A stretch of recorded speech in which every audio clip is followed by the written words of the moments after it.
अस्सलाम dear student. तो अभी हम स्टार्ट करेंगे गैस्ट्रो इंटेस्टाइनल रेगुलेटरी प्रोटीन और peptide.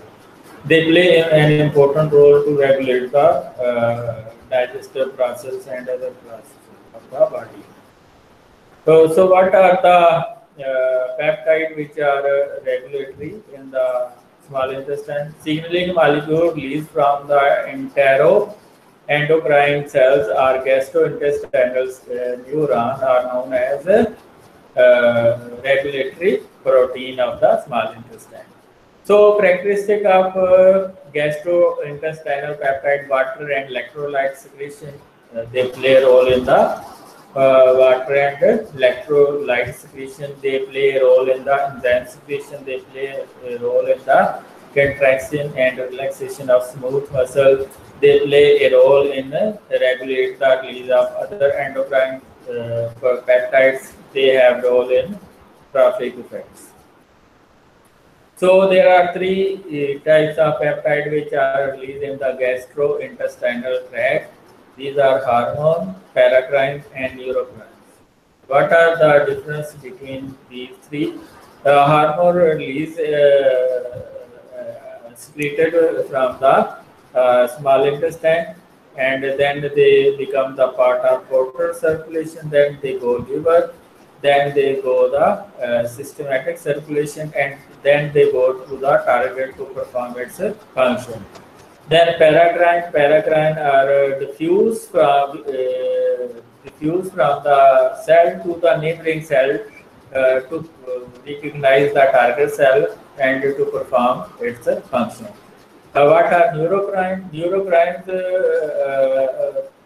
produce a signal which act as a action potential and which gives the response to the target cell and it performs its function. So what are hormone? Greek to set in motion. It is a Greek word which mean is to set in motion. यानी कि पहले ये blood cell से release होंगे, liver में जाएंगे, फिर blood में आएंगे और फिर परफॉर्म करेंगे फंक्शन. लाइक सिक्रेटन है, गैस्ट्रिन है, कोलिसिस्टोकाइनिन है, गैस्ट्रिक इनहिबिटरी पेप्टाइड है, एंडोमोटिलिन है. ये सारे जो हैं peptide as a hormone act करते हैं. तो some criteria must be satisfied to prove the existence of GI hormone. Substance must be secreted in response to physiological stimulus. For example, आप जब फैट वाली डाइट लेते हैं, वो स्मॉल इंटेस्टाइन में टच करती है तो दो बड़ी जल्दी हार्मोन रिलीज होते हैं. ठीक है, एक सिक्रेटन और दूसरा कोलिसिस्टोकाइनिन. ठीक है, तो इनके अपने अपने काम हैं, इनको हम आगे फंक्शन करेंगे. तो ये स्टिमुलस के जरिए रिलीज होते हैं and can be carried in the blood stream to distant site जहाँ पे इन्होंने अपना फंक्शन परफॉर्म करना होता है. Function must be independent of any neural activity. Must be isolated, purified, identified chemically and synthesized in vitro. इसको हम in vitro synthesize भी कर सकते हैं. तो ये लोकेशन है. फॉर एग्जाम्पल गैस्ट्रिन जो है ये रिलीज होता है आर्ट्रम से, ड्यूट्रियम से और जीजिनम से. और ये जो GIP है, इनहिबिटरी प्रोटीन है, ये रिलीज होता है फ्रॉम ड्यूजिनम, ड्यूटिनम से रिलीज होता है. ये भी ड्यूजिनम और मोटिलिन जो है ड्यूजिनम और ड्यूटिनम से रिलीज होता है. कोलिसिस्टोकाइनिन जो है ये इलियम से लेके ड्यूजिनम तक रिलीज होता है, लेकिन ज़्यादा कंसंट्रेशन ड्यूजिनम और जीजिनम में रिलीज होती है. सेक्रेटन जो है ये ड्यूजिनम, जीजिनम और हीलियम तक इसका पहुंचाता है, लेकिन ज़्यादा कंसंट्रेशन ड्यूजिनम और जीजिनम में रिलीज होती है. तो ये है हार्मोन की लोकेशन है, कहाँ से ये रिलीज होते हैं. तो सबसे पहले हम गैस्ट्रिन कहते हैं. सोर्स G सेल्स और small intestine mainly in the antral region जो कि ड्यूजिनम के पास होते हैं. Two types of gastrin physiologically important. G34 big gastrin found in the interdigestive state और G17 little gastrin mean it contains small amino acid found for about 90% of the gastrin found in the enteral glucosa. So this will make 10% and it will make G17 make 90% of the total gastrin. The stimulus product of protein digestion, distension of stomach by food and vagal stimulus. तो ये protein और fat वाली diet से ज़्यादा release होता है. Metabolism half life of gastrin जो है वो 38 मिनट होती है. Half life of G17 gastrin जो है वो 7 मिनट होती है. ये आप दे सकते हैं. मैकेनिज्म ऑफ गैस्ट्रिन किस तरह रिलीज होता है. तो ये गैस्ट्रिन आर्टर्न से रिलीज होता है, ठीक है, और फिर ये सर्कुलेशन से होता हुआ अपना फंक्शन परफॉर्म करता है. फैटियल सेल को कहता है कि आप एससीआर रिलीज करो, ठीक है, और चीफ सेल को कहता है कि आप पेप्सिन रिलीज करो, क्योंकि प्रोटीन आ रही है उसको डाइजेस्ट होना है. So it stimulates the gastric acid secretion from the brachial cell and pepsin secretion. Trophic action of gastrin, यानी कि जितनी ज़्यादा प्रोटीन उतनी ज़्यादा गैस्ट्रिन रिलीज होगी. Stimulate gastric motility and endocrine pancreas screening, prevent reflux esophagitis.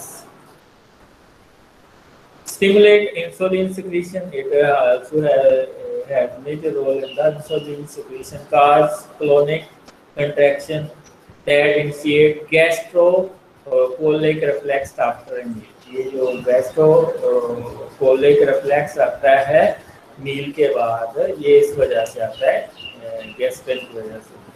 Stimulate histamine secretion to from the extracellular enterochromaffin like cells in the GI mucosa. ये आप देख सकते हैं फिगर में भी. ये जो है रिलीज करता है, ये जो सेल्स हैं ये रिलीज कर रहे हैं. ECL जो सेल हैं ये रिलीज कर रहे हैं हिस्टामिन. जो हिस्टामिन है फिर रेडियल सेल को मैसेज देता है और ज़्यादा प्रोटॉन रिलीज होता है. तो ये जो ECF का मतलब होता है, इसका मतलब होता है इंटेरोक्रोमैफिन लाइक सेल्स, ठीक है. रेगुलेशन ऑफ गैस्ट्रिक सेक्रीशन, तो आपको पता ही है जब आप प्रोटीन ज़्यादा लेते हैं तो ये लूज होता है. बी सेल से secrete gastrin. Brachial cell stomach HCl secretion जो है वो ज़्यादा हो जाती है. High acidic gastric content, acidic duodenum chyme, तो इंटेस्टाइनल हार्मोन सोमैटोस्टेटिन सेक्रीशन और एंटीग्लूटामिन, तो इनको ये जो है स्टिमुलस भी इनकी काम करता है. तो ये फूड की वजह से, प्रोटीन वाली फूड की वजह से ज़्यादा रिलीज होता है. ये सब इसको रिलीज करते हैं और फिर ये दूसरे चीज़ों पे इफेक्ट शो करता है. कोलिसिस्टोकाइनिन ये I cells of mucosa of upper small intestine से रिलीज होता है. ये जब फैट वाली डाइट लेते हैं तो तब ये रिलीज होता है. फिर ये said monocellular peptide and amino acid इसकी स्टिमुलस है. इसकी हाफ लाइफ कोलिसिस्टोकाइनिन की 5 मिनट है. ये इसकी काम क्या है, स्टिमुलेट करता है कंट्रैक्शन ऑफ गॉल ब्लैडर ताकि बाइकार्बोनेट आयंस ज़्यादा रिलीज हो. Stimulate the pancreatic secretion rich in enzymes, therefore cholecystokinin also called cholecystokinin pancreozymin, यानी कि ये जो पैंक्रियाटिक सेक्रीशन है, पैंक्रियाटिक एंजाइम लाइपेज को लाइपेज की सेक्रीशन को बढ़ा देता है. Inhibit gastric acid secretion, HCL की सेक्रीशन को कम कर देता है. Inhibit gastric motility, therefore delay the gastric enzyme. इसका मेजर काम यही है कि ये गैस्ट्रिक मोटिलिटी है इसको कम कर देता है. Causes the relaxation of sphincter of ORD. Stimulate growth of exocrine pancreas and gallbladder to produce more bicarbonate and enzymes. Augments increase the concentration of pyloric sphincter. Stimulate glucagon secretion in brain, act as a anorexigenic neurotransmitter, यानी कि एनोरेक्सियल जो neurotransmitter के तौर पर ये काम करता है. तो ये इसके काम है, ये सेक्रीशन को बढ़ा देता है किसकी, पैंक्रियाटिक जूस के अंदर और इसके अंदर इसकी gall bladder.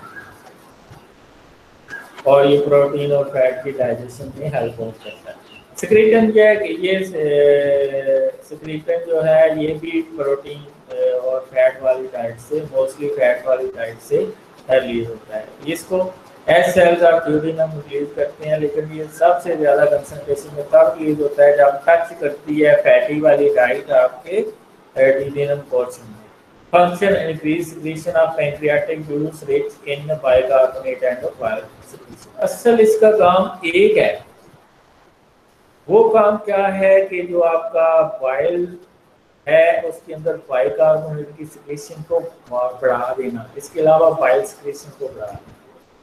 Inhibit effect of gastrin on parietal cells, यानी कि फैटियल सेल्स जो है वो ब्लॉक होते हैं। Decrease gastric acid secretion and gastric C cell, और मोस्टली ये फैटियल सेल जो कि एसिड रिलीज करते हैं उसको इनहिबिट करता है। ग्लूकोज पेंडिंग इंसुलिनोट्रोपिक पॉलीपेप्टाइड, ठीक है, जिसको जीआईपी कहते हैं, also known as gastric inhibitory peptide, ठीक है। सोर्स क्या है कि cells present in the mucosa of duodenum and jejunum वो रिलीज करते हैं। स्टिमुलस कार्बोहाइड्रेट फैटी एसिड और पेप्टाइड से मिलती है, यानी कि तीनों डाइट जब लेते हैं तो तब ये रिलीज होता है। फंक्शन तीनों में से कोई भी ले लें तब भी रिलीज हो सकता है। Inhibit the gastric secretion and motility, ठीक है, गैस्ट्रिक एसिड इससे कम मिलता है। Stimulate the insulin secretion, regulation of glucose depending insulinotropic polypeptide secretion is increase by glucose and fat in the duodenum. जो ही आप ग्लूकोज ज़्यादा लेते हैं या फैट लेते हैं तो उसकी सिक्रीशन बढ़ जाती है। प्रोटीन का इसके ऊपर बहुत काम होता है। मोटिलम जो है ये एमओ सेल रिलीज करते हैं, ठीक है, release approximately every 90 minute during fasting. Function increase GI motility especially in the interdigestive phase, which regulatory molecule of migrating motor complex, motor nerves का ये बड़ा अच्छा होता है। Fail to meet one or more criteria to be called an official GI hormone। तो ये जो दूसरे भी हार्मोन है जो इंजेक्शन का काम कर रहे होते हैं, pancreatic polypeptide inhibit pancreatic bicarbonate secretion, pancreatic enzyme secretion, इसके अलावा पेप्टाइड YY ये इनहिबिट करता है गैस्ट्रिक सिक्रीशन और गैस्ट्रिक एंजाइम को। Glucagon like peptide 1 stimulate insulin release and inhibit gastric secretion and gastric enzyme. तो ये कुछ ऐसे हार्मोन हैं जो इनहिबिशन का काम करते हैं। पैराक्राइन ऐसे पेप्टाइड होते हैं जो एक सेल से रिलीज होते हैं और साथ वाले सेल के ऊपर जाके अपना फंक्शन परफॉर्म करते हैं। Synthesise in the endocrine cells of the GIT tract do not enter the systematic circulation. और ये एक सेल के साथ ही दूसरा सेल होता है उसको अपना काम देते हैं, जाओ आगे करके आओ भाई।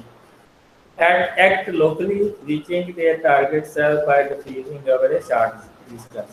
इसमें हिस्टामिन है, एंटेरोक्रोमैफन लाइक सेल रिलीज करते हैं, मास्ट सेल रिलीज करते हैं। Stomach increasing gastric acid secretion, ये HCl की सिक्रीशन को बढ़ा देता है। Prostaglandin cell lining gastrointestinal tract mucosa के अंदर रिलीज होता है, increasing blood flow and glucose and bicarbonate secretion. ये हिस्टामिन और प्रोस्टाग्लैंडिन और सोमैटोस्टेटिन ये बड़े इंपॉर्टेंट पैराक्राइन, ये आपको तीनों याद होने चाहिए। जो सोमैटोस्टेटिन है ये डी सेल रिलीज करते हैं स्टमक और पैंक्रियाज के अंदर है, inhibit peptide hormone and gastric acid secretion. Neurocrines होते हैं जो ऐसे पेप्टाइड होते हैं जो रिलीज होते हैं और एक्सटेंट पोटेंशियल जो है ना बनाते हैं, और वो एक्सटेंट पोटेंशियल आगे जाके सिग्नल देता है। Synthesized in the cell bodies of gastrointestinal neuron, action potential in the neuron causes the release of the neurocrine that diffuse across the synapse, interact with the receptor on the post-synaptic cell। यानी कि प्री-synaptic cell से release होते हैं और पोस्ट-synaptic दूसरे neuron के पोस्ट-synaptic cell को मिलते हैं और फिर आगे ये फंक्शन परफॉर्म करते हैं। तो सबसे पहले है vasoactive inhibitory peptide, relax sphincter, relax guts, circulatory muscle, stimulate intestinal secretion, stimulate pancreatic secretion. ये सारे काम क्या है? वैसो एक्टिव इनहिबिटरी पेप्टाइड, जो कि आगे एक्शन पोटेंशियल प्रोड्यूस करता है। Mucosa and smooth muscle of GIT tract इसको रिलीज करते हैं। फिर आगे है आपके पास बर्बेसन, ठीक है, बर्बेसन या GRF, gastric releasing peptide, stimulate gastric release, gastric mucosa से रिलीज होता है। आहार में है आपके पास enkephalin, stimulate smooth muscle contraction, inhibit intestinal secretion, mucosa and smooth muscle of GIT tract से रिलीज होते हैं। थैंक्स, कोई क्वेश्चन है तो आप पूछ सकते हैं। अब आपके आने चाहिए क्वेश्चन है, किसी का कोई क्वेश्चन?